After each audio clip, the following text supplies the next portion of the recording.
Hello, good evening, and welcome to the Sunday night breakdown. Daniel Routledge and Dave Forrester with you. And yes, it's not Sunday night, it is Monday night, but double episode of Trophy Finals yesterday meant it a little too hard for us to record. So we're doing a little Monday night breakdown instead. We will get to the Trophy Final in a bit, but we'll start off with the league play over the last week, going back to midweek, and Leicester Raiders 90, Surrey Scorchers 87, and I was obviously at this game, and Leicester go on a 13-2 run in the first quarter, open up a double-figure lead, and it felt at that moment like there was only going to be one way from there that the game could go. But Leicester never really got any further away. They got 10 up, but they couldn't get any much further than that. No, Surrey kept scoring. That's the thing, and I think Surrey had maybe 41, 42 points at half time. And they have a lot of offensive players, a lot of talented players. They rode Richards quite a bit in this game, and he was able to score one-on-one. And I think Lacey James as well was effective. And what it meant was that they were just kind of hanging around like a bit of a nuisance. So even in the beginning of the third quarter, when Leicester went on their customary run with their starting unit, they didn't blow them away to the point whereby the Surrey players, I think, were still feeling good about themselves offensively, which allowed them to get a little bit of rhythm. At the end of the third quarter, the Leicester bench came in, they struggled to make shots, and suddenly a couple of players later, you've got a 3-point game at the end of the third quarter. Yeah, Surrey had a 12-3 finish at the end of that last 3 minutes of the third quarter to make it 69-66, and then going into the fourth quarter, then, as you say, Surrey have a lot of offensive weapons. It's about who can make plays at either end at that stage. Yeah, it's interesting because that kind of situation when you are the better team and you're up, say, 12 or 13 at the end, towards the end of the third quarter. It's always an interesting kind of situation as a coach, because I used to be greedy. I used to try and ride the starters to try, even just to see, because if you win those minutes and you end up 17 at the end of the third quarter, you think we can't lose this game. And particularly if the other team has put their bench in, you always try and get a couple of extra minutes to see if you can put the game away then. The alternative is, you keep your starters fresh because the opposition have got something going for them, and hope that your bench can hold the fort. Well, on this occasion they couldn't, which meant that there was a whole new ball game at the end of the third quarter. So, if Leicester had won those 3 minutes by 9, it would have been 22 points, and we'd have all still watching. Yeah. I wouldn't. I had to keep going. You have to be there. But Surrey won them by 9. It's a 3-point game. And so that's interesting. But obviously the benefit is that your starters come back a little bit refreshed. But the downside of that is the opposition have got the bit between the teeth then. So they have a little bit of confidence, a little bit of in-game momentum. And as you say, it comes down to kind of who makes shots and who makes plays.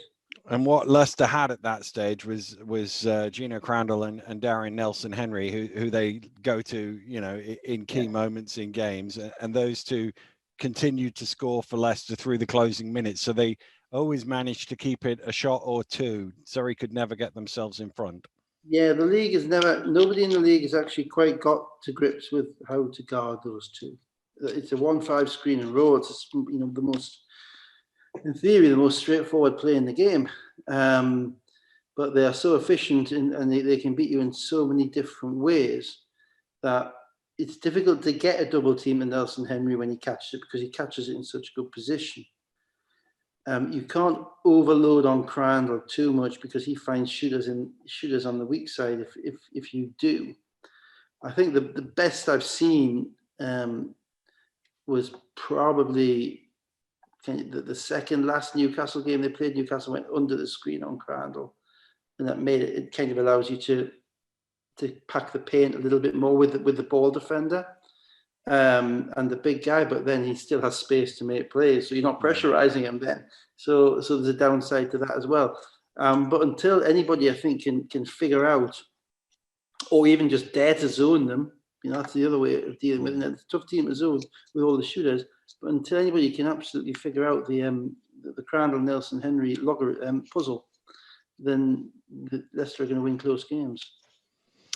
And it looked like that was going to be the situation here, and they get into that thing where it goes 2 shots, 1 shot, 2 shots, 1 shots, and you think Leicester are okay, and they have the ball with a 3-point lead, and really just got to inbound the ball, hold on to it, and take the foul. And again, it's the one we keep coming back to week after week. I mean, credit to Hildreth, makes a play on the ball, and he knocks it loose, and it comes off Washington's leg, and they get the ball back. Yeah, with a chance to tie in 10 seconds to play. Yeah, and it's an interesting one because I think I'm more a fan of advancing in that situation when you're up 3 than when you're up 2 or when you're up 4. And the reason for that is that the worst case that happens is you get to set your defense. You know, if you can't get the ball in, you get to set your defense. Whereas if you can't get the ball in under your own basket, you panic and you throw a pass that you shouldn't throw, because in theory it's easier to get the ball because you run the baseline, but Reggie Miller and New York Knicks on the baseline, a dumb pass gets thrown in there and your defense isn't set. And so I kind of see that. So, and it proved that way because they had 10 seconds, Surrey, and they gave themselves a shot, but they ran a very static play, I think, to get Kaelin a 3. Yeah, they would try. So they come down, they inbound the ball easy enough, but it looked like they were running Kaelin off 2 screens in the middle at the top of the key and trying to get him through. And Leicester kind of clogged it, and he sort of got stuck. And then they get into a bit of a broken play, and Crandall knocks it loose a couple of times. Well, then you have nowhere to go because Hicks is not Hicks is not at his most effective stood still bouncing the basketball. He's a guy who plays on the move. You need a bit of movement around him, a screen here, an attack there. And I think with 10 seconds to go, putting all your, I don't know what the count that was to the play. I couldn't figure it out. The play was clearly to get Kaelin up and to get your best shooter a shot. That's fine. Problem is the opposition knows he's your best shooter. So where do you go elsewhere? And sometimes I just think, if I want the ball in the hands of my best player, and I want him to make that decision. So a little bit like when Corey Johnson made that 3 against Worcester, the ball was in the hands of Crandall, and Crandall made the decision. He only needed 2, but he made the decision to make the pass. I think I would have preferred Hicks at the top, space the court, and see who's going to bite. And if nobody bites, get your layup within 4 seconds, foul somebody, and then you've still got 5-6 seconds to go. So it kind of petered out. The play, because there was a lot of, as I say, a lot of standstill dribbling, and he really didn't have anywhere else to go apart from Kaelin, and Leicester basically jammed that. It was a good game though, competitive game, and I think it kind of showed Surrey what they can be. They hung tough throughout. They have enough scorers, and to be honest, now they have enough creators for themselves and for others. To be a tough out now, I think, from now on.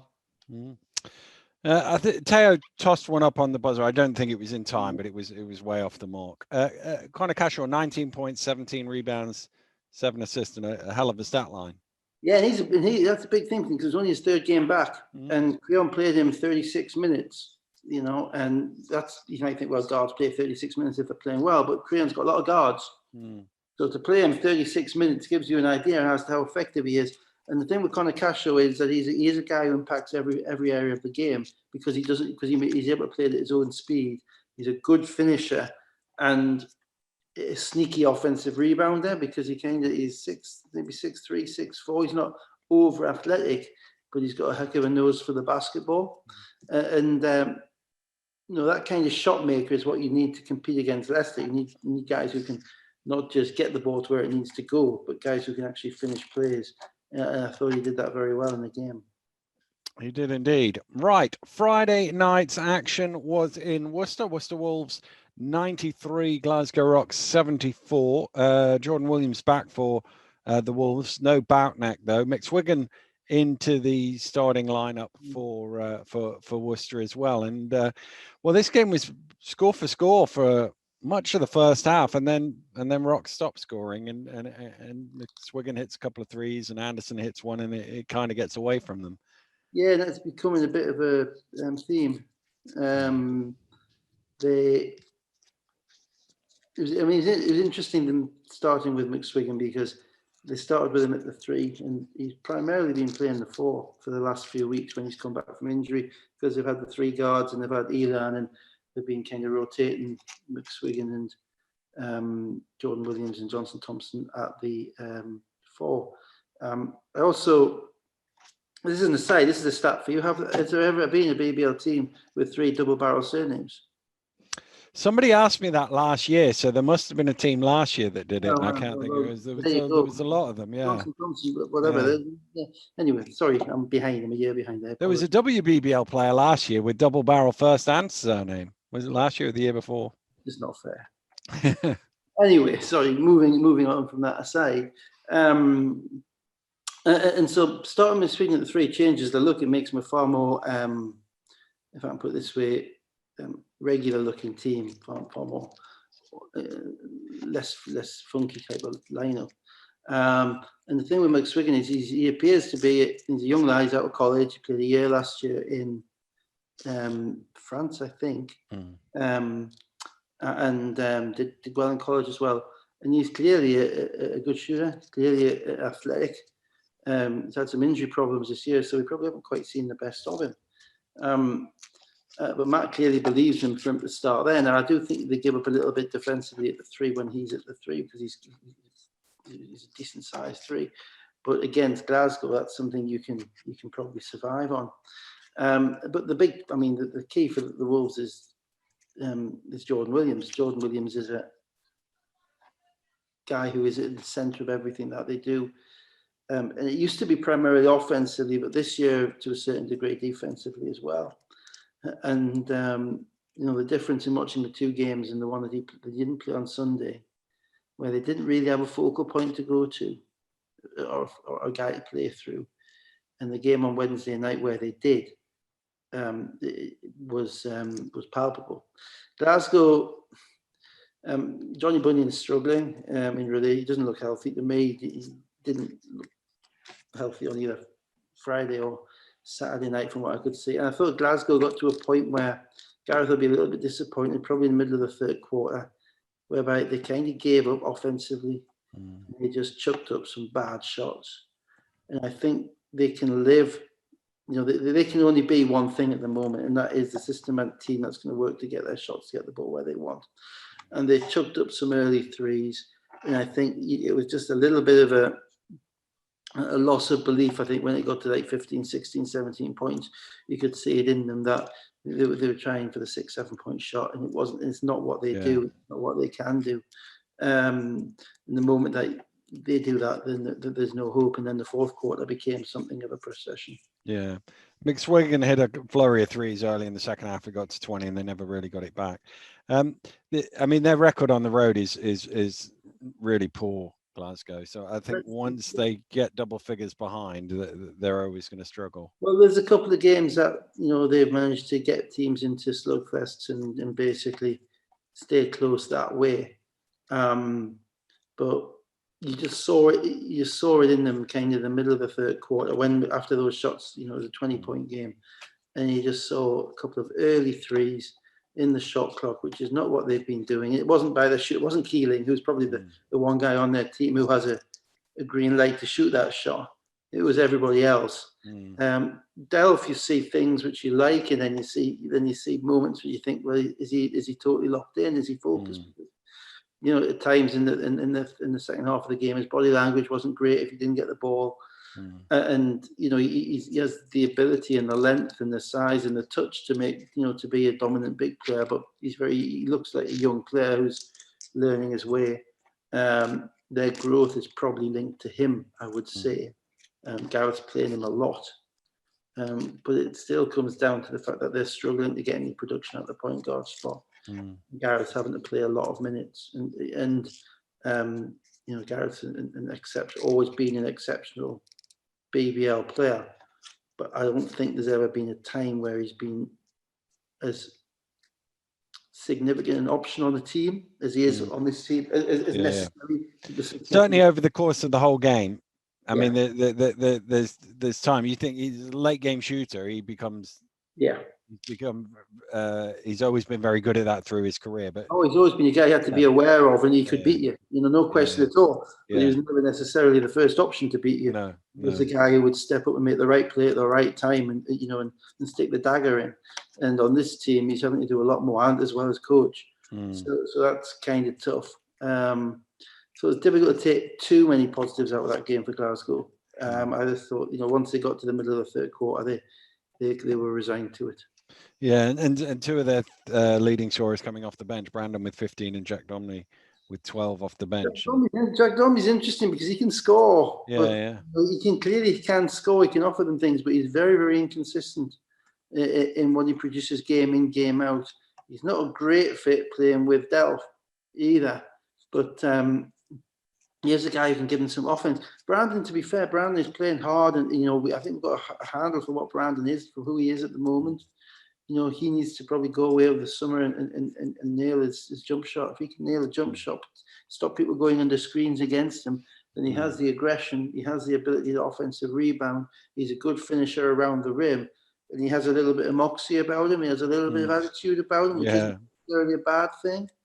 And so, that's where his growth is. You can't be, a high-level point guard or high-level shooting guard on any team in the league unless you can knock down that shot if someone goes underneath with a degree of regularity. That's his. McSwiggan ended up 5 of 8 from the 3-point line, worth noting. Anderson 26, 7 and 5, a good stat line for him. Let's go to Saturday then. Surrey Scorchers 88, Newcastle Eagles 84, and it's the annual Ryan Richards has just left us game. And they got off to a good start. Newcastle through Edwards got an early lead, but then Scorchers at the start of the second quarter started to get in front and opened up a sort of 5-7 point lead. Yeah, just on the Ryan Richards point, I think you listen to what Gavin Baker was saying at half time, and I think Surrey do feel a little bit let down. And it's always a very difficult one.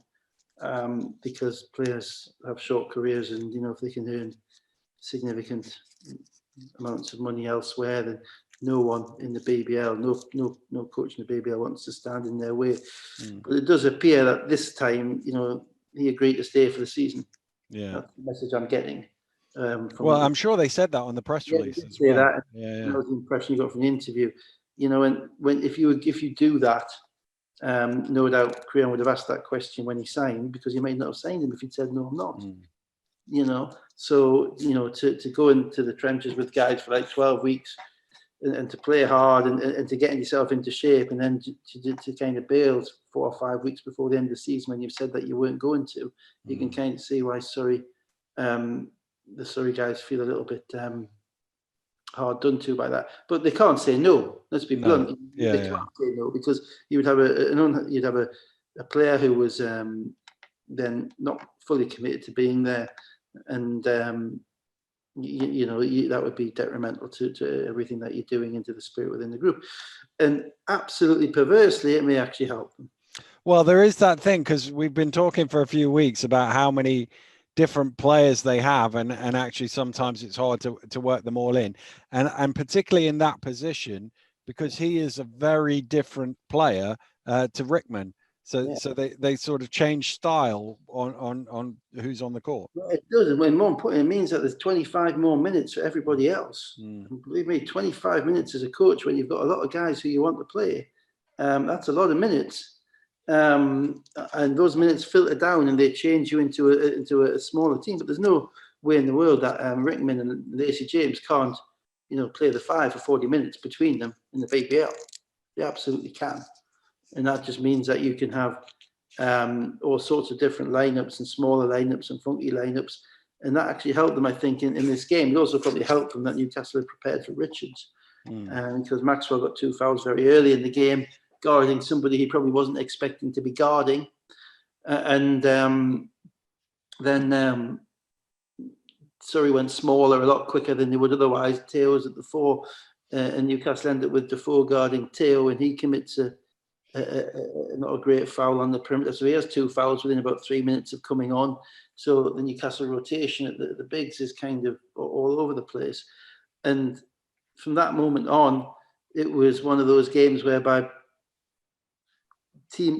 both teams, I think, were playing well in relation to creating offense, but defensively, neither of them was particularly good. Newcastle's failings, primarily their discipline in relation to the fouls. They committed some really soft fouls. And, I think it was a 22-11 or 22-12 foul count, but the fouls that they committed were touch fouls on the perimeter, or fouls 30 feet from the basket. And ultimately, the kind of fouls that give the opposition breathing room and take yourself away from getting into any form of defensive rhythm. Surrey struggled to stop Newcastle's guards, to be blunt. When Fletcher wanted to attack, he was able to. Edwards scored the ball very well. The defense wasn't great in the game.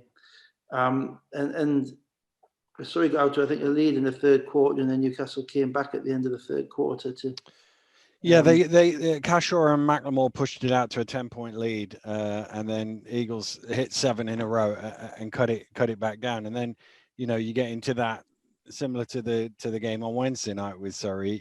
It's a relatively close game, and it's about who can make plays down the stretch. Yeah, it was interesting that Creon in this game actually went to a lineup which you haven't really seen to finish, with Hicks and Cashaw and McLemore at the 3.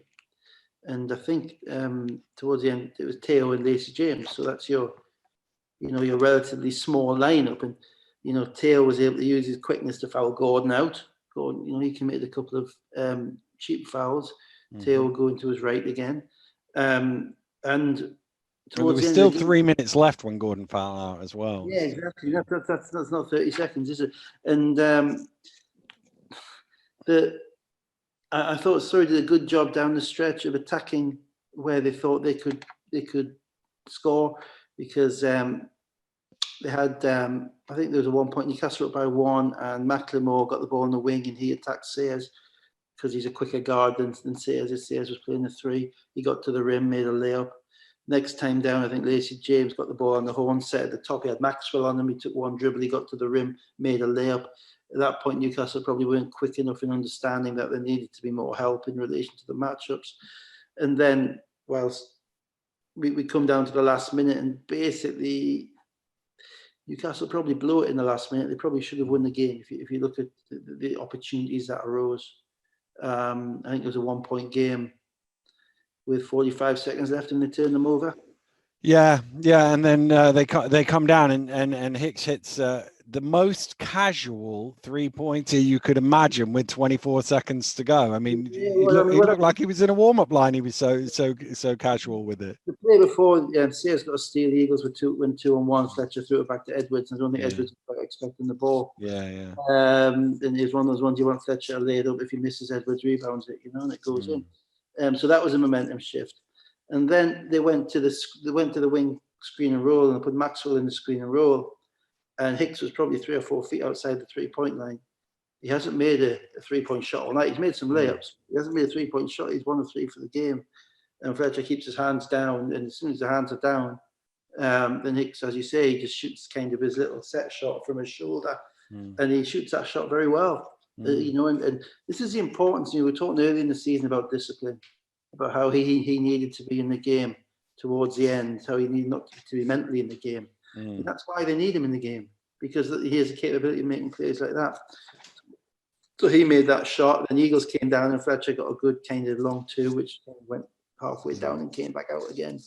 And I think Maxwell committed the foul on the rebound, and that was... Well, he kind of had the ball as well, Maxwell, because he worked the pick and roll with Fletcher. They ran the pick and roll twice, and Fletcher took the shot, and it kind of just went through his hands and then came out the other side to Teo, and then trying to grab it back, he commits the foul, and that's basically the ball game. They needed... I mean, Newcastle, I think, in the game, they had 50 points from their guards. Fletcher had 24, it was at 26. Yeah. And there needs to be in an 84-point game, that's too many. It's not that it's too many. It's too great a proportion. Yeah. It's too great a proportion to expect those two guys to. Well, as you say, they had 50 and Gordon had 11, and there's not much else. There's 6 points off the bench from Defoe. Yeah, that's it. So they actually probably missed Fluger's defense a little bit. He's given a bit more rotation with Sayers, but everybody has injuries at this point in the season, and Surrey just lost their starting centre, so that's kind of a wash. But Surrey, encouraging for them. I think I like the lineup he went to at the end. There's time for young players, and there's a time for players who know what's who've been around the block. And Hicks, Cashore, Macklemore, Ogundembe, and James. I think it's going to be a pretty tough lineup to guard. You then had, spurts of Hildreth and spurts of Walsh and shooting from Raftopoulos, and you've got a really competitive team. But that five is a tough five because it's an inside-outside five. It can play a five out, and they can all make a shot, and they can all spread the floor. So let's watch that going forward and see where they get to.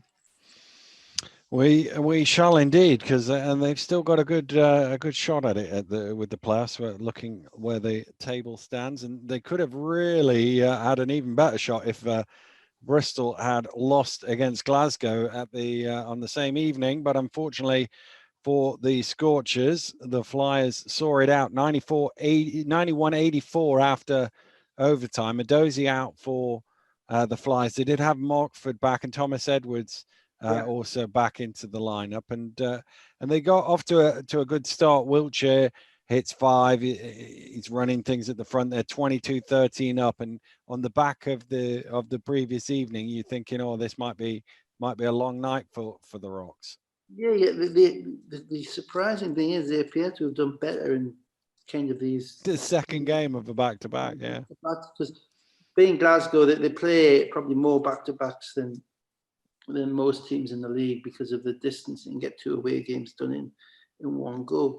And I mean, just so people know that the league rule is that you can't be made to play more than 2 back-to-backs in a season, 2 away back-to-backs. And in fact, it's actually 2 in 3 days. So if you play 2 away games in 3 days on 2 occasions, you can't be asked to do that again unless you agree. Now, Glasgow do agree. Because it means that they can, it saves them travelling on a bus from Worcester to Glasgow and then going on a bus to Plymouth, etc. So that does mean they get more used to it. And playing the second game, can be beneficial at times because you get a little bit more rhythm and you get a little bit more focus because you played the night before and the other team haven't. So they have kind of stuck at it. And the one thing they're not short of is bodies. They've got enough players. So that might be why they've come out a little bit better. It may also be that Garrett's been through them after Friday night and said it might be, and demanded a response to them. But they hung in this game, and Bristol. We know enough about Bristol now to know that if you do hang in games against them, then you're always going to have a shot because they don't necessarily finish games particularly well either. Of course, thinking back, this was the game that Glasgow gave up on a 37-1 run. Yeah. In December, in the third quarter. So they probably had some fairly painful memories of that as well, which were playing in their minds. Well, they had a 16-2 run in the second quarter, the Rocks, and that got them into the lead, 37-31. Although it was a 1-point game at halftime, and then again in the third quarter, it looks like they're going to get away because Teddy hits a 3. Thomas Edwards hits a couple of 3s, and it's a 10-point lead, and at one point it's a 13-point lead. Yeah, I think to be fair to Glasgow in this game, Keeling was really aggressive in this game. Really aggressive and solid, and he needs to be their scorer. He needs to be the guy who can create shots in short shot clock situations where there's not much else going on. And Garrett's got to the point whereby he's playing him. He's playing him a vast amount of minutes because I think he appreciates that. So even if he has, I think in this game he had 2 fouls in the first half, he's still playing. he probably, unfortunately, he will come to the end in a minute. But so that was positive for them. That allowed them to kind of keep scoring. But yeah, they do have these droughts, and they have these droughts where they give up stuff in transition at the other end, and they are missing. You know, again, Quady is a big piece for them. Quady was one of their main guys insofar as the solidity he provided, and he provided 3-point shooting at the 4 spot, which Van Sowers really doesn't. So it's a little bit harder for them to get those looks. But Bristol, they have their own problems. You know, as far as finishing games and as far as consistent offense and consistently finishing games.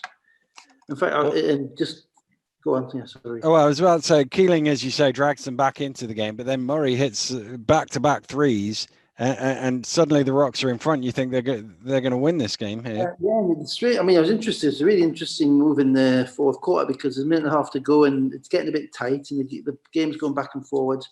And Andreas took Josh Wilshere out, put Ben Mockford in, let Teddy run. Basically, Teddy run the team. That was about a minute and a half to go, and Gareth made a 3 from the wing, and then the second time down, it was kind of a semi-transition 3 on the other side. 30 seconds to go, and they're up 2.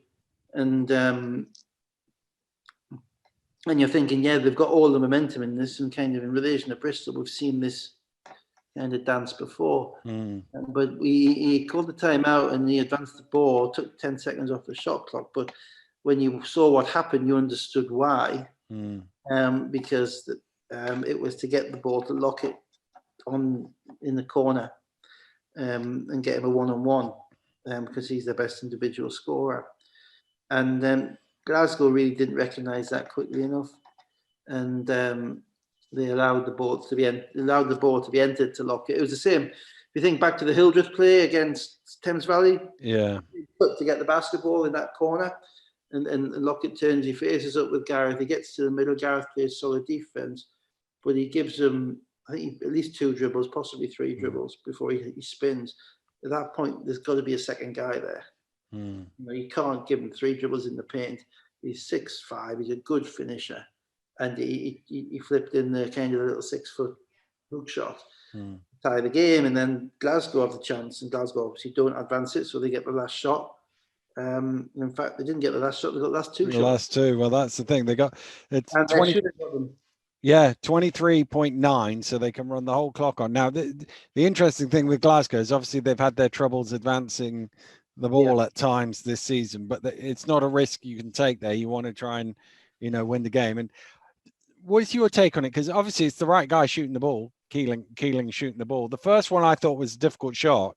When they get the offensive rebound, he's got that little one in the short corner from about 14 feet. I think he should make that. I thought he was making it. Yeah. I thought the interesting thing was actually they did inbound the ball from the baseline and they got a bit discombobulated on it. And I think Jack Donnelly, one of the guys, threw it. Whoever. Yeah. And he almost like a footballer, like Zidane, brought it down with his chest and caught it in front of him. And you're thinking, oh God, that could have been the most horrible turnover.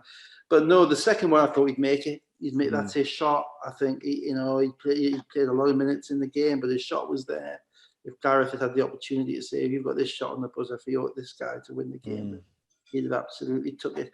And it's one as an opposing coach where you just stand there and you're waiting for your heart to hope. Yeah, you're just waiting for your heart to drop about 6 feet into your ribs when it goes in, and you're thinking about everything you're going to have to say to your team afterwards.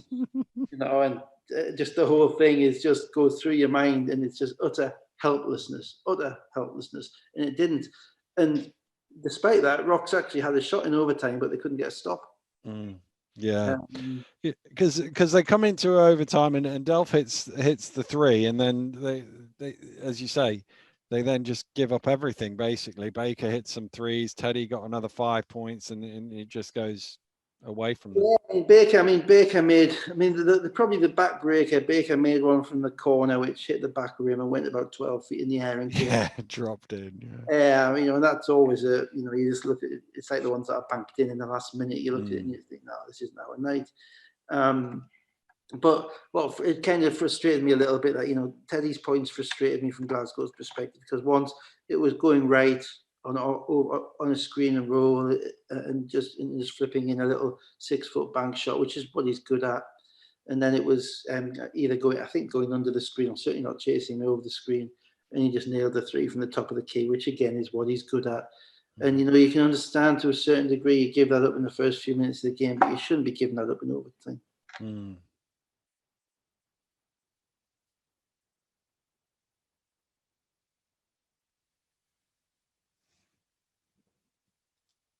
Overtime games, but defensively, just not as good as you can't win games on the road if you give up like 18 or 20 points in overtime, which is what they did. Yeah. So let's move over to the main event on Sunday. The London Lions 88, the Plymouth Raiders 82 in the BBL Trophy final, their first silverware of the season for London. Hamilton back for the Raiders, but coming off the bench, unsurprisingly, having been out for 4 or 5 games. And Lions came out super fast in this game. You can see the pressure at the defensive end, it gave them transition. You get Dirk with his trademark sort of fast break, slam dunk. They get 18 points in the first 6 minutes, and they're up 11 and flying Lions. Yeah, I think this game was kind of a microcosm of everything we predicted, to be honest. PJ in his interview beforehand, referred to the dilemma he had with Hamilton. And he was quite honest, he was quite right. He did have a dilemma with him. It was a very difficult situation for him. I think we'd all postulated that London's advantage of being in the previous final would allow them to be, to come out strong and be more familiar with the situation, and that certainly happened. If Neighbour hadn't made a couple of threes early, then a lot of the other Plymouth guys were kind of waiting to see what was happening. Actually, including McGill. Porter Button, I think, in the first 2.5 minutes, turned down a couple of open shots, and kind of ball faked. And I was watching it thinking, that's your shot. You got to shoot that shot. Don't worry about it in the final. You got to shoot yourself into these games. And I just thought they were tentative, and from that, that is the issue. Always then becomes, as a coach with lots of players, how do you rotate your guys, because your main guys aren't doing the job. So PJ came in with Ashley Hamilton probably halfway through the first quarter and eBay, but that didn't really work either because Hamilton wasn't in the flow of the game. So that only lasted 3 minutes. And then by the end of the second quarter, he was kind of left playing Neighbour at the 5 without either of his centres in the game, which is also a look that they're not really comfortable with. And basically plays into London's hands, because London are playing like that with 5 shooters, and Plymouth and London London are better than Plymouth at it. So overall, the first half, other than probably Justin getting a broken nose, went exactly how London would have wanted. Yeah. And it was just, they were able to get offense from McGill. That McGill realised probably at the beginning of the second quarter, hang on, it's me, I'm going to have to step up here. He was the first one to realise, and he was the one who kept them close. Otherwise, it could have been gone. I thought PJ was struggling to find 5 guys who could work for them at the offensive end and at the defensive end. And there were times, so at the start of the second quarter, they had that 10-0 run, and the defense was doing okay, but then it dries up a little bit, and he couldn't quite find something that would work at both ends. It would work at one or the other. Yeah, that's right. And he ended up, I think he'd probably regret it at the end of the second quarter, looking for offense. And I think he did, and in fact, I'm sure he regrets it because of what he did at the beginning of the third quarter, which demonstrated that he made the decision, this is how we're going to do it. We can't play like this. We can't play this team like this. We can't win like this. Giving up 52 points, etc. So he plugged in Ubiaro and eBay, who are his two of his better, well, eBay is his best defensive player, or his defensive centerpiece, and Ubiaro, who played with a ton of energy. And he said, right, we're going to defend you. And that made it. And then combined with the fact that Justin came out a bit groggy, I think, because he turned the ball over a couple of times. And then McGill got going, and he got going actually early at the beginning of the second quarter when Dusha had been in the game, so he'd actually moved across to the 2 spot, which allowed him to, in his own mind, he becomes a scorer then. So that allowed him to get off, and that he carried that into kind of his point guard play in the second half. And suddenly it becomes a game, but unfortunately they never got over the hump. They needed to get over the hump. Now, so just for the listeners, it's 52-38 at halftime. There's no way you can win the game giving up 52 points in a half to London. You've got to do something about that, and they did. And as you say, they came out in the third quarter with a different lineup, significantly different from the team that started the game, and the defense was really good. And then they hit threes with Neighbour, McGill, Ubiaro, and a 15-2 start, and they get it all the way back to 1. But then at that point, Dirk then hits a couple of threes, Parker hits one, and it goes back out to 8. And they never got themselves in front. And it's one of those where if you get in front, suddenly the mindset of both teams can change. Absolutely. And it's the thing with London, it's so difficult to spot them points because of their ability to shoot threes in transition, and to make them at such a high clip. 1 point game becomes a 7-point game. It's almost like the physical and the basketball embodiment of the whole London team, just looking over at the Plymouth bench and going, calm down. We're here, you might be getting excited. And actually, I thought they did a reasonable job at taking the 3-pointers away from London, because London didn't shoot 33s like they normally do. They shot 18 threes. Now, they shot it at 60-something%, but they at least slowed the number down a little bit. But they did. When they gave them up was right when they got back into the game. Yeah, that's right. That extra kind of pressure of it all. And so you just... It was just one of those things. You just have to get over the hump. You just have to take that pressure and just put it onto the opposition. And they never quite got there. And unfortunately, and then the lineup, the fourth quarter was a bit of a chess match between the coaches, because Vince did a good job in this game, because he ended up he realized Justin wasn't right. So he played the first 3 minutes of the fourth quarter, and then he sat him down. Brought Kevin Ware was a bit antsy, a bit jumpy, and he turned the ball over on an ill-advised drive straight into eBay with about 5 minutes to go, and that was the end of him. And then Jules Dangakoda, who's come in the first half, played 3 minutes, made 2 shots and a layup, and an assist for a layup.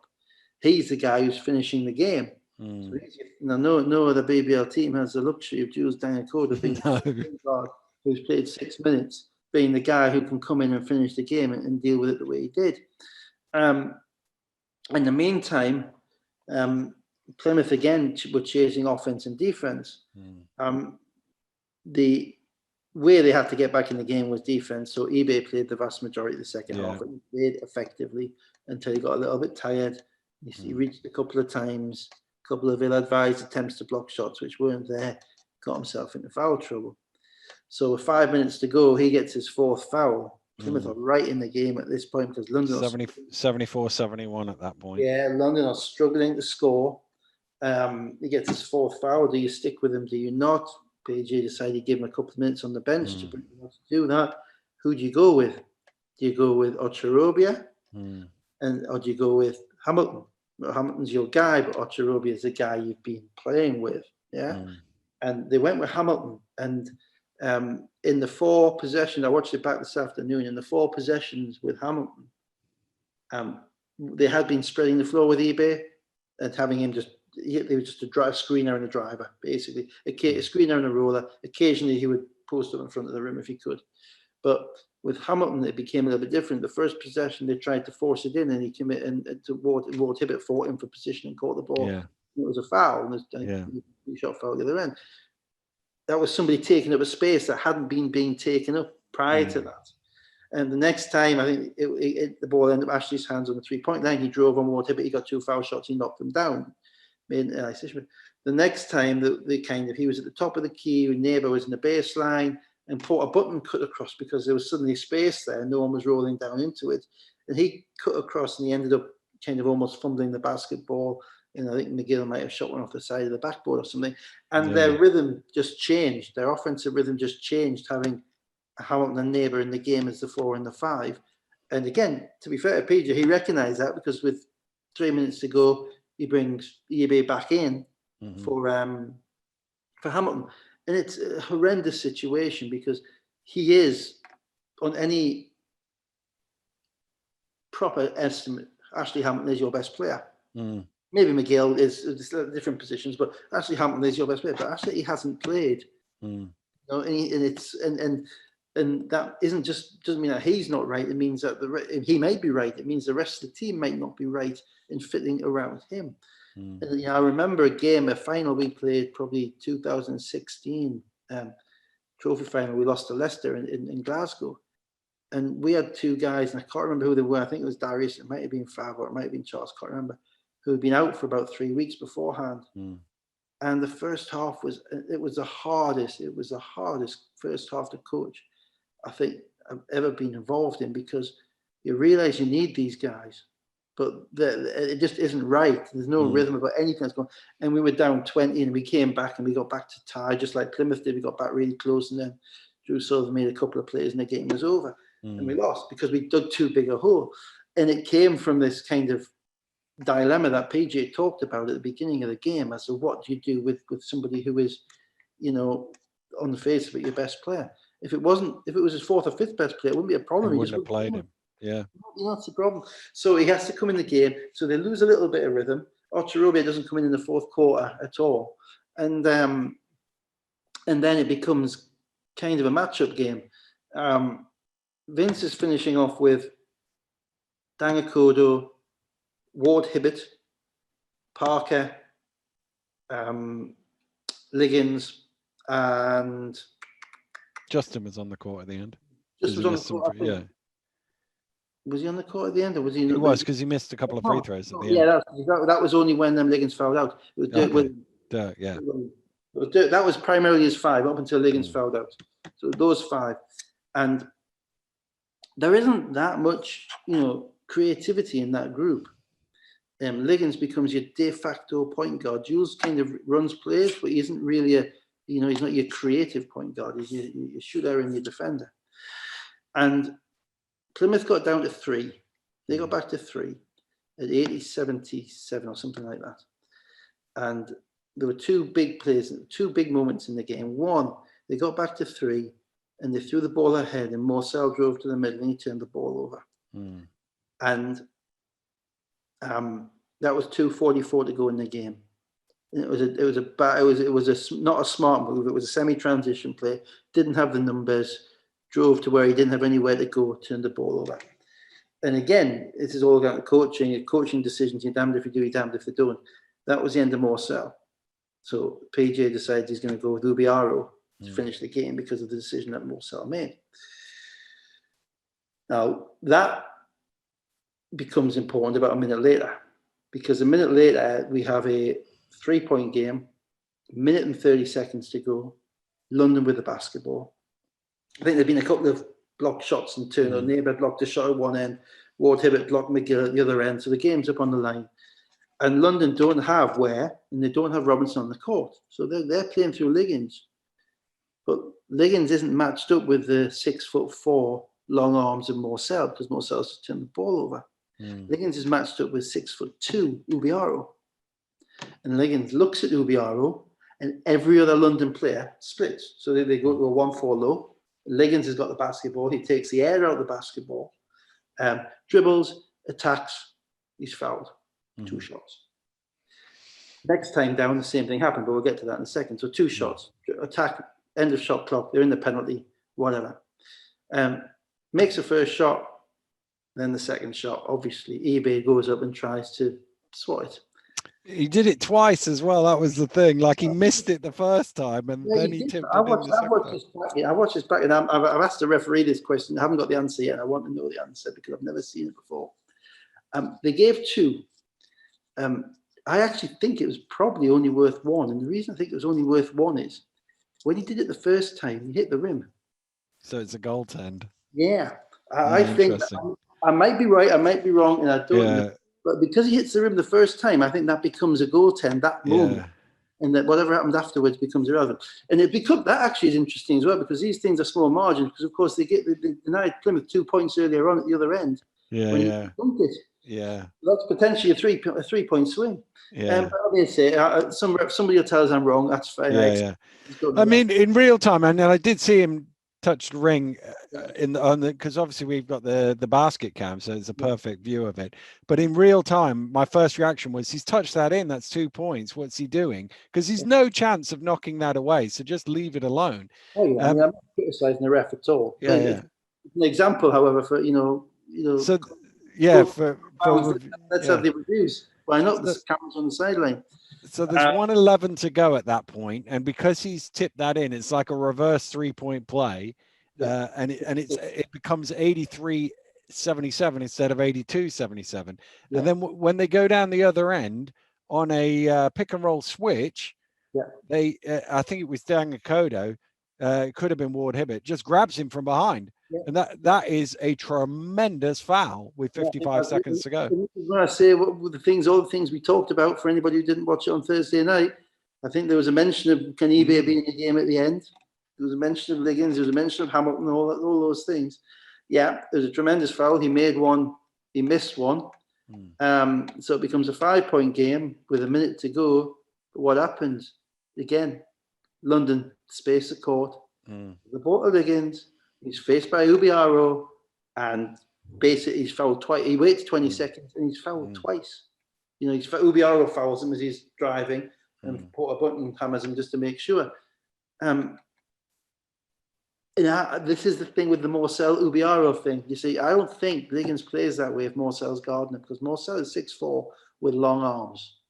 Ubiaro is 6'2". He's a good defender, but Liggins is 6'6", 6'7". Liggins is looking over him. And Liggins at no point in any of those two plays, which were the crux of the game, where the game would say, at no point was he discomforted. In either of those plays, if you go back, and ultimately he gets you want your guy you're up by 5, you want to take some clock, and you want to get to the foul line, then you can set your defense up. Now, the only thing he did badly in the game was free throw shooting, though. Yeah. So he went 1 for 2 on that. There's still 30 seconds more than that to go, and it's a 6-point game, and obviously they need to go quick. So they drive in.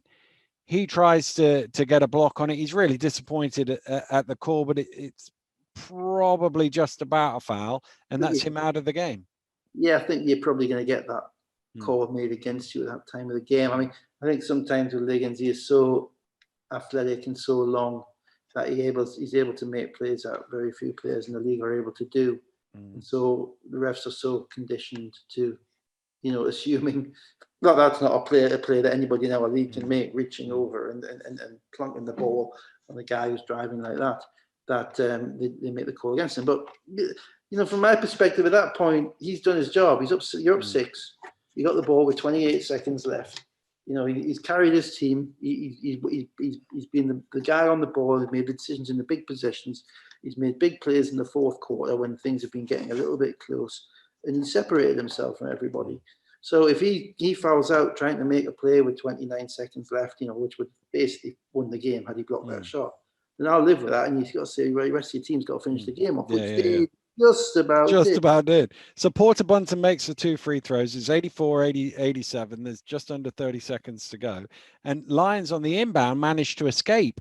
And they're running around and passing the ball away. They take 7 seconds off the clock. And then Robinson gets fouled. And you think, perfect. We've shaved 7 seconds off. We've got our clutch free throw shooter going to the line. This game's in the books. Yeah, I mean, 2 things. One, Vince didn't advance the ball the first time, did he? No. That was sensible because he was able to run the baseline and get the basketball inbounds. And as you say, that it can actually be harder because if you go for the steal in the full court and you don't get it, it's harder to catch up. Yeah, it is. You're on the TV shouting, they got a foul. But the guy who's guarding the ball, is out of the play. So somebody else has to come to try and foul. But that means that somebody else has to leave the ball, leave the man, which means that the ball flung over there. So you're constantly chasing because you go for the steal.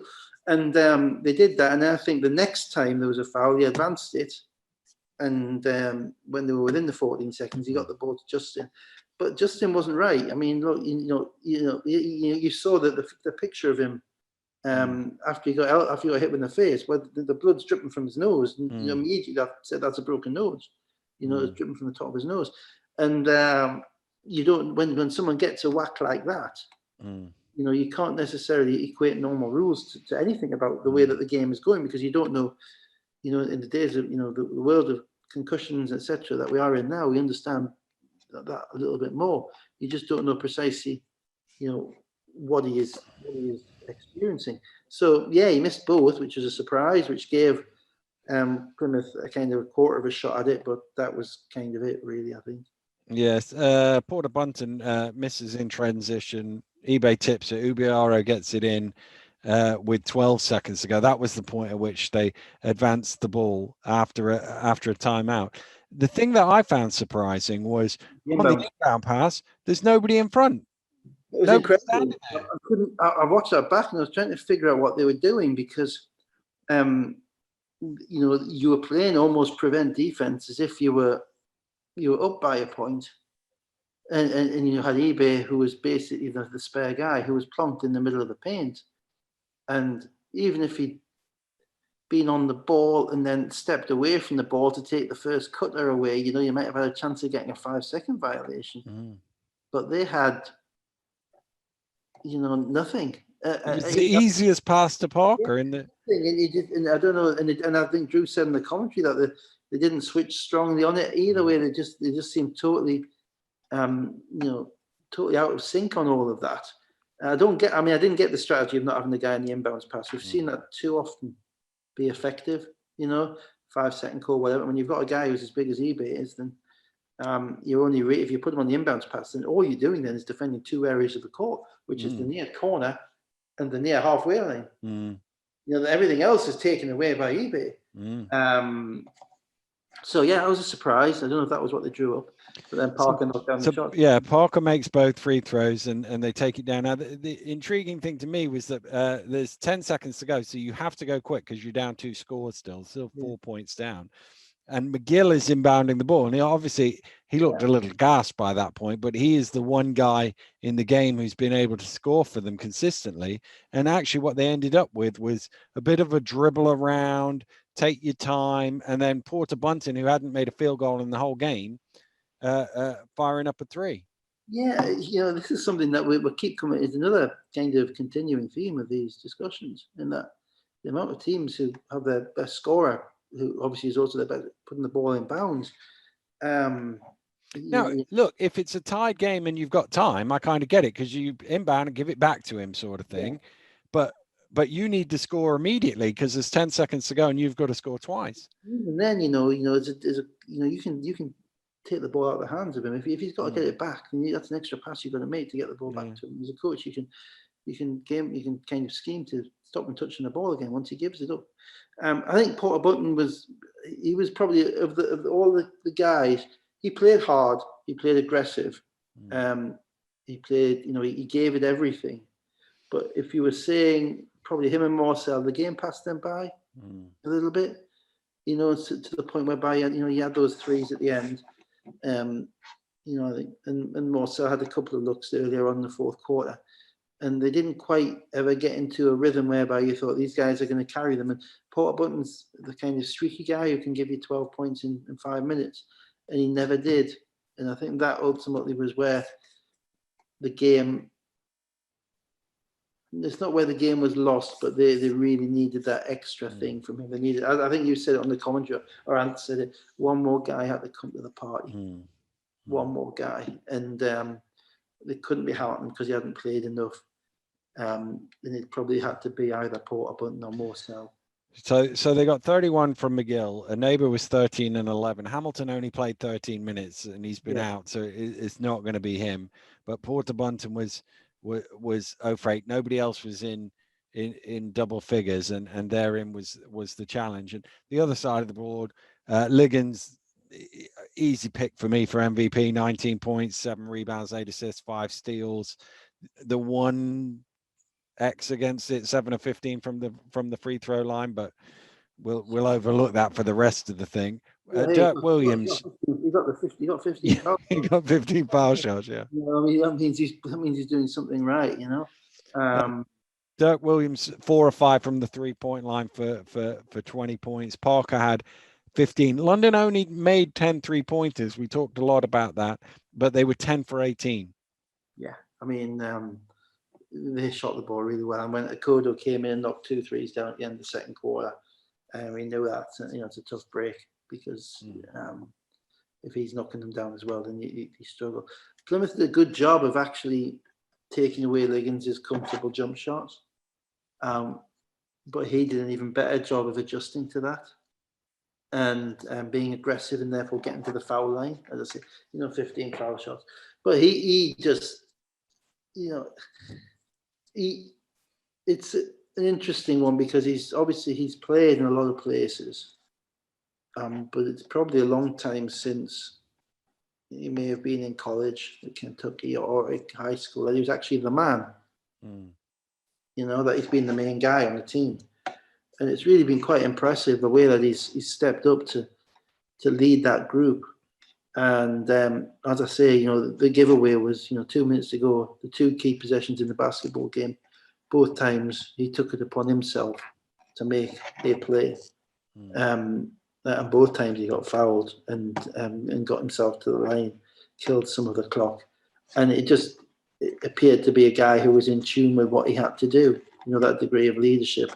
So no, absolutely, he was the MVP in the game. Yeah, McGill came to the party and scored the ball exceptionally well. Played very competitively. Did a very good interview at halftime as well. Very good interview where he basically said we didn't play. We haven't showed up. When I was really impressed with that because there was no soft soaping it. He could have come out with the usual platitudes. Yeah. That's the worst half we played, and I thought that's something that is good. I'm beginning to wonder, when we were saying at the beginning of the year when he came in December that he wasn't getting to grips with the team and all that stuff. I'm just beginning to wonder how much of that was just that he hadn't played. He just wasn't in shape or wasn't in rhythm or whatever. Because what we've seen the last probably 4 or 5 weeks is just a totally different guy.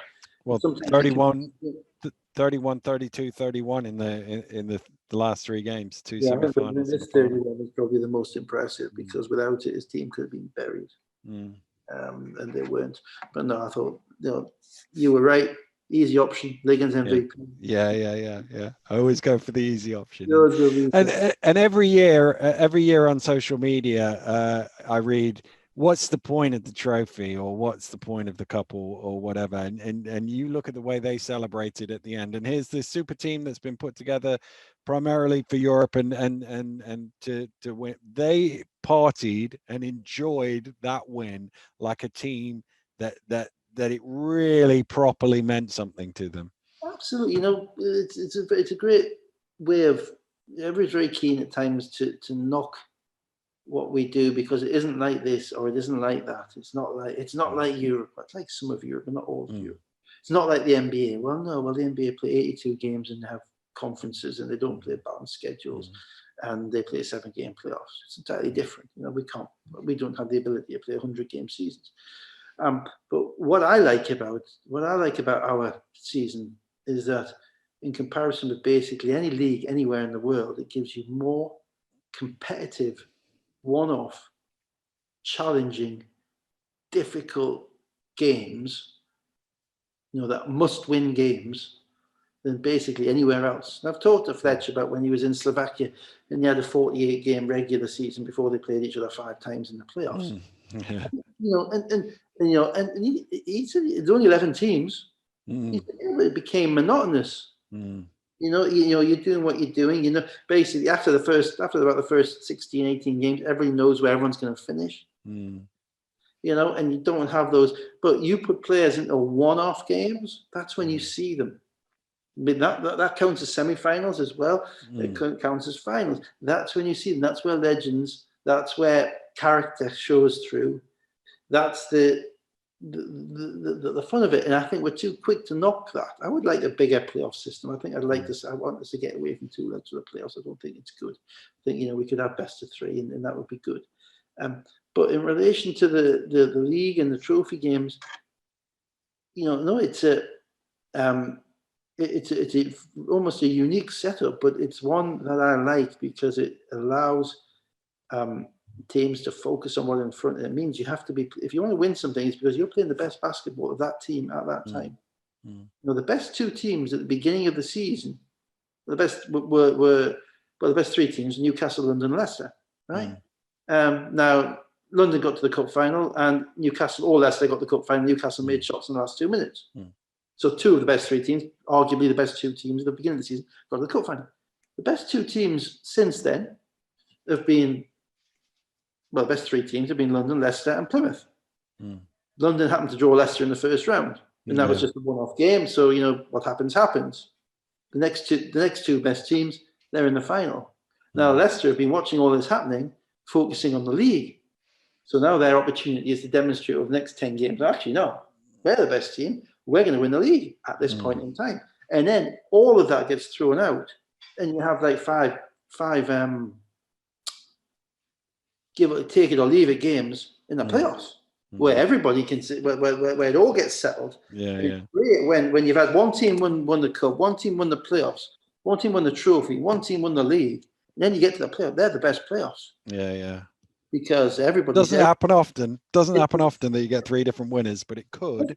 And that's and you can say that's the definitive kind of, at that point you can say that's the definitive deciding factor. But it was when when Finch got the coaching job at Minnesota, and Nurse got the coaching job at Toronto a couple of years before. One of the things that they talked about was how much experience they'd have of games. And it got me thinking as to how many meaningful games they coached in this country. Different level of player, absolutely, but meaningful games from cup semi-finals to league games, whereby every league game matters. Having been through 10 years with Newcastle, where we finished in the top 3 every year, and we were basically in the league title race until about March, and every year. I did it back. It was something like Newcastle up until I think it was last year. They'd been in the title race until it had been won for like 12 years in a row or something. And that means you understand. Every single game we are trying to squeeze as much out of players to win that individual game. Now that does not happen, and that's the same for trophy semi-finals, and the same for trophy quarter-finals, and the same for trophy finals and cups and all that. That does not happen in a lot of places in Europe. And I think sometimes we have to be a little bit. It certainly doesn't happen in the NBA. That's not to say it's better. It's not. It's different. But I think sometimes we have to be careful not to underestimate what we have against the flaws in what they have in other countries. There are things we could do better, but there are also things that I think could be taken from us. And I'm quite sure the experience that Finch and Nurse got from coaching in all those must-win games. Which is, it's different. It's a different mentality to when you're playing a 50-game regular season and you can drop a game here or you can drop a game there. It's relentless when you have to win every single game. And that's why the winning the league is still a extremely impressive accomplishment. It certainly is, and we've got a few more weeks left of the league campaign to find out who will be at the top of it. But for now, we're going to sign off for this week. We'll be back to our regular Sunday night slot next week. Have a great week, and we'll see you then. Goodbye.